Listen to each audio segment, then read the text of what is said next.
One of the stealth taxes for employees is once they earn as an employee over £100,000, let's just touch on the things that they miss out on and what they lose. Yeah, fine. So the first one is your personal allowance. Okay, and this is another stealth tax, because if you looked at your tax data card, which confirms the main rates of tax, you will see three main rates of income tax. Income tax is what an employee will pay, and they will pay basic rate of tax 20%, they will pay the higher rate of tax 40%, and they will pay the additional rate of tax at 45%, and they kick in at different thresholds depending on how much you're earning. But what actually happens is between 100k and 125k is you lose your right to your personal allowance. So most people can earn 12.5 grand tax free, 12.5 grand at 0%, unless you earn over 100 grand.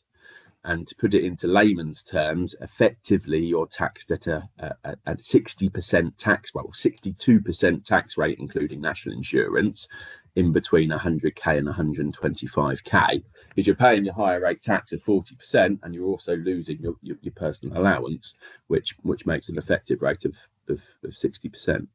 So very, very expensive. So that's number one. Number two, and this is frustratingly for most, cliff edge, and tax never likes being cliff edge. If you're old enough to remember when stamp duty was cliff edge, you used to get a lot of rogue property sellers selling their house for 250 grand because that's the threshold, and then selling the carpets and light fittings and everything else separately for X amount of money. So the buyer pays a significantly amount of less stamp duty.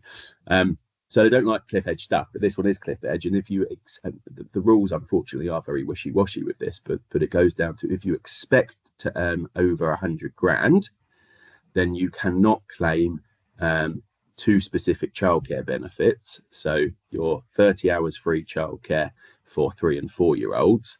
I think that's also now 15 hours for 9 months to 3 year olds as well. And tax-free childcare as well, which is like a NSNI account. So if you put 80 quid in, the government will come and put 20 quid in, and you can then go and use that £100 on childcare, so official childcare, nursery costs, or after-school clubs, those kind of things. And if you earn over 100 grand, then you're not allowed to claim it. And speaking to my clients, they reckon that costs them around £10,000 a year per child. So actually, when you're looking at your effective tax rates, going over 100 grand, if you've got a couple of children, actually you could be earning less by earning more, because you lose your personal allowance, you lose your childcare benefits, and you're still paying a decent chunk of tax on there as well.